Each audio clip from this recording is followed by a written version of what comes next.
राम कृष्ण की प्यारी गैया सारे जग की माता है। राम कृष्ण की प्यारी गैया सारे जग। हनुमान जी, वहाँ हनुमान जी पर एक उत्सव था, उसमें स्वामी जी आए थे। तो पता नहीं स्वामी जी को क्या हुआ। स्वामी जी बोले कि पंडित जी ऐसे तो आप चलेंगे नहीं, अब बैठ जाओ गाड़ी में, चलो हमारे साथ। तो हम कुछ नहीं लिए थे, कपड़ा लत्ता लोटा सोटा कुछ नहीं था मेरे पास। हम जैसे थे, छोटे बच्चे थे, 8-9 साल का बच्चा कितना होता है। तो स्कूल से आए थे, साइकिल पे कैरियर पे बैठ के आए थे। तो एक खाकी पैंट था हाफ, एक सफ़ेद शर्ट थी, वो बच्चों को पहनाते हैं ना, एक तनी ऐसी बंधी रहती जो पैंट खिसक न जाए, तो वो तनी बंधने वाला वो था। जनेऊ तो हमारा हो गया था, 7 साल में ही हो गया था जनेऊ। चोटी भी रखते थे, जनेऊ भी था, संध्या भी करते थे, गायत्री जप भी करते थे।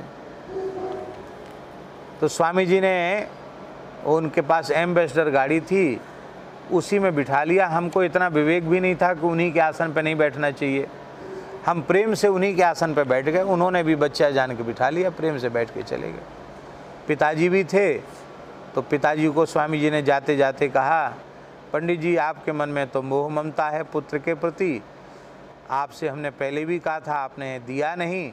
अब हम अपनी वस्तु हम ले जा रहे हैं, ये कहा, अपनी वस्तु हम ले जा रहे हैं। तो पिताजी ने हाथ जोड़ के कहा कि सरकार आपकी जैसी प्रसन्नता, कोई बात। अब वहाँ पहुँचे बरुआ सागर स्वर्गाश्रम। तो पहुँचे तो ऐसे ही समय हो रहा होगा, यही समय होगा शायद। तो स्वामी जी हमसे बोले कि पंडित जी आपका जनेऊ हो गया और आप शिखा सूत्र धारण करते हैं, संध्योपासन भी करते हैं, इतने संस्कारवान हैं, फिर आपने ये अंग्रेज़ों की वेशभूषा क्यों धारण कर रखी है? बड़े प्रेम से बोले स्वामी जी, ये हाफ पैंट और ये जो शर्ट है तो अंग्रेज़ों का है, ये अंग्रेज़ों का क्यों पहन रखा है? तो हमने कही स्वामी जी से, फिर का पहने बुंदेली में, फिर का पहने माने क्या क्या पहने? तो उन्होंने कहा, ये एक ब्रह्मचारी थे शैलेंद्र, शैलेंद्र लाओ, ये पंडित जी से बड़ी धोती तो संभलेगी नहीं, एक धोती ले आओ। तो एक धोती मंगाई, धोती के 2 टुकड़ा कर दिए, 2 टुकड़ा कर दिए। तो कम पने वाली धोती, एक तो पूरी चौड़ी होती, एक छोटे बच्चे वाली धोती, उसके 2 टुकड़े कर दिए। और उन्होंने पैंट और हमारा शर्ट उतार करके, भीतर तो हम लंगोटे ही पहने थे, हमने कभी चड्डी नहीं पहनी, भीतर लंगोटा पहने थे। और उसको उतार के उस शैलेंद्र जी को कहा, ए जाओ उसको कचड़े पे फेंक के आओ। तो जहाँ कचरा वचड़ा डलता था वहाँ वो हाफ पैंट और वो शर्ट उतार के फेंक दिया गया। और स्वामी जी ने अपने हाथ से हमको धोती पहनाई।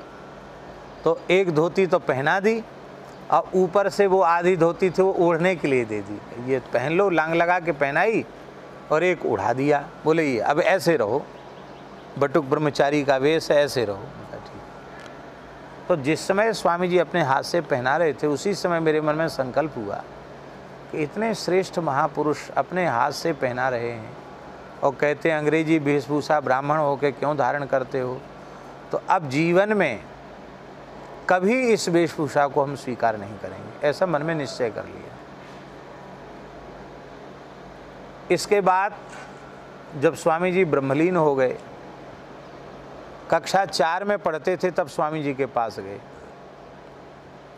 5 की परीक्षा दी और 5 की परीक्षा पूरी होते होते स्वामी जी ब्रह्मलीन हो गए। अब स्वामी जी ब्रह्मलीन हो गए तो स्वाभाविक हमको गांव आना पड़ा। गांव आना पड़ा तो कक्षा 6 में प्रवेश हुआ। अब उस समय देहाती स्कूल में ड्रेस चली थी, सब बच्चे ड्रेस में आएंगे। अर्जुन सिंह मुख्यमंत्री थे और गांव-गांव में ड्रेस का प्रचलन हुआ था। उसके पहले लोग ड्रेस व्रेस नहीं पहनते थे, तो गांव के स्कूल में पहली बार ड्रेस आई थी, सबको मिल रही थी ड्रेस मुफ्त में। अपने अपने नंबर का हाफ पैंट पहनो और वो शर्ट, और सबको जूता भी मिल रहे थे, अपने अपने नंबर के जूता पहनो। और स्कूल तो फट्टी पे लगते थे, कुर्सी टेबल तो थी कहाँ, पेड़ के नीचे लगते थे स्कूल, उतने भवन भी नहीं थे। और बादल होने लग जाते तो हम लोग भगवान से मनाते कि भगवान पानी बरस जाए। क्यों? पानी बरसती छुट्टी हो जाती थी, बैठने की जगह नहीं है, तो भगवान से मनाते थे कि पानी बरस जाए तो छुट्टी हो जाएगी। छुट्टी बच्चों को बहुत अच्छी लगती, छुट्टी हो जाए तो क्या कहना, भगवान मिल गए। तो अब वहाँ जब गए तो अब वो प्रधानाचार्य जी थे, एन.डी. गुप्ता नाम था उनका। गुप्ता जी बोले नहीं, यानी कि वो तो ड्रेस तो पहननी पड़ेगी। अब वो क्लास टीचर था, उसने भी कहा नहीं ड्रेस तो पहननी पड़ेगी। मैंने कहा भाई देखो, हम चाहे पढ़ें ना पढ़ें, हम एक बार निश्चय कर चुके हैं तो हम अपनी ही वेशभूषा में रहेंगे। आखिर हमारे निर्णय के आगे सबको झुकना पड़ा। हम एक अपना आसन लेके अलग से आते थे, फट्टी पे नहीं बैठते थे, अलग बैठते थे और धोती पहन के आते थे। ऐसे ये तिलक न लगा के भस्म के त्रिपुंड लगाते थे, स्वामी जी के वहाँ के संस्कार के अनुरूप भस्म के त्रिपुंड लगाते थे और आराम से वहीं बैठते। पानी नहीं पीते वहाँ का, साथ भी नहीं रखते पानी के, हमको कोई छू जाएगा पानी। और भोजन करने दोपहर में दौड़ के जाते थे गांव घर, तो जहाँ कार्यक्रम स्थल हुआ था वहाँ से घर तो कम से कम आधा किलोमीटर दूर तो हो गई, दौड़ के जाते थे। और जब खा के आए तब तक वो इंटरवल का समय पूरा हो जाता, तो 5-7 मिनट लेट ही हो जाते थे। तो मास्टर डंडा से मारता भी था, यहाँ क्यों नहीं खाते, टिफ़िन क्यों नहीं लाते। मैंने कि टिफ़िन हम इसलिए नहीं लाते, हमारा जनेऊ हो गया है, हम कच्ची रास्ता चली रोटी खा नहीं सकते, और यहाँ सब छू जाएंगे तो हम घर जाके भोजन करके आते हैं। भूख तो लगती है, बच्चों को भूख लगती है, भोजन करने घर चले जाते। और अंत में स्थिति ये हुई कि हमको फिर छोड़ना पड़ा स्कूल। मास्टर जी का कुछ विशेष कृपा हो गई और वो पीछे ही पड़ गए एकदम। एक दिन कुछ कला हो गया उनसे, बोले क्लास से बाहर हो जाओ, तुम लोग ब्राह्मण लोग हो, ये तिलक लगा के आते हो, ये धोती पहन के आते हो, विद्यालय की मर्यादा नहीं मानते हो।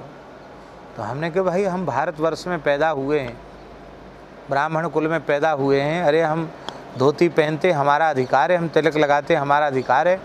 आप पढ़ाई लिखाई की बात करो ना, आप इधर उधर की बातें क्यों करते हो। हम पढ़ने में कमज़ोर हों, आपकी पढ़ाई का कोई काम पूरा ना करते हो तो आप हमसे कहिए, ये सब बेकार की बातें आप क्यों करते हैं। बोले तुम ज़्यादा बोलते हो, डंडा से पीटने लगे, निकाल के बाहर हो जाओ। बस हो बात ही बात करस बढ़े आई, झगड़ा हो गया। झगड़ा हो गया तो फिर स्कूल से बस्ता लेके 6 में पढ़ते थे उसमें, स्कूल से बस्ता लेके हम रोते हुए प्रधानाचार्य जी के पास गए। प्रधानाचार्य जी ने कहा यानी कि शिक्षक की बात तो माननी ही चाहिए। हमने कहा हम नहीं मानते ऐसी बात जो हमारे अनुकूल नहीं। बोले तो क्या विचार है। हमने कहा हमको पढ़ना ही नहीं। बोले आपकी इच्छा। तो हम थैला लेकर वहाँ से चले। गांव में तालाब के पास देवी जी का मंदिर है। देवी जी के मस्तक में खूब माथा पटक पटक के रोए। कैसा सौभाग्योदय हुआ था, एक संत की सन्निधि मिली, कैसा पाप उदय हुआ कि फिर हमको यहाँ आना पड़ा। अब हम 2 चीज़ें आपसे मांग रहे हैं भगवती आपके दरबार में, या तो आज ही मेरी मृत्यु हो जाए या फिर हम इस क्षेत्र को छोड़कर कहीं बहुत दूर चले जाएं, संतों की सन्निधि में चले जाएं। हमको अब यहाँ नहीं रहना, न ऐसी पढ़ाई पढ़ना है जिसमें तिलक न लगा पावें, धोती न पहन पावें, ऐसी पढ़ाई नहीं पढ़नी। अब वो दुख अधिक था तो बेहोशी जैसी हो गई। फिर एक गांव की ब्राह्मणी थी, काकी काकी कहते थे, वो बेचारी गोद में उठा के लेके गई। हमको तेज बुखार था।